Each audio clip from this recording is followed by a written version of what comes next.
মৃত্যুর 40 দিন আগে মানুষ যে 3টি স্বপ্ন বারবার দেখতে পায়, 1 নাম্বার শর্ত হচ্ছে আপনি যদি দেখতে পান, আপনি যদি যে স্বপ্নটা, প্রথম নাম্বার স্বপ্ন যেটা আপনি যদি দেখতে পান যে আপনার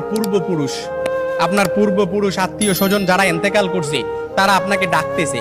তারা আপনাকে ডাকতেছে, হাহাকার করতেছে, তাদের কাছে চলে যাওয়ার জন্য ডাকতেছে, কিংবা তাদেরকে বেশি বেশি স্বপ্ন দেখতেছেন, তখন মনে করবেন যে আপনার মৃত্যুর সময় ঘনিয়ে এসেছে। তবে এটাই যে খুব একেবারে বুঝার বিষয় এরকম কিন্তু নয়, কিছু বিষয় রেয়ার থাকতে পারে। তখনই আপনি আল্লাহর কাছে সাহায্য প্রার্থনা করবেন, আল্লাহর কাছে বেশি বেশি ক্ষমা চাইবেন। দ্বিতীয় নাম্বার যে স্বপ্নটা সেটা হচ্ছে আপনি যদি স্বপ্নে দেখেন যে আপনার বুক থেকে একটা পাখি বের হয়েছে আর এটা ছটফট করতে করতে আসমানের দিকে চলে গেছে, সাইয়েদনা আলী রাদিয়াল্লাহু তাআলা থেকে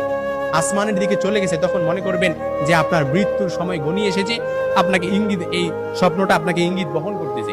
3 নাম্বার যে স্বপ্নটা দেখবেন সেটা হচ্ছে আপনি যদি দেখেন ঘুমের মধ্যে আপনি এক দেশ থেকে অন্য দেশে দেশান্তরিত হচ্ছেন, এই স্বপ্নটা আপনি বারবার দেখতেছেন, এরকম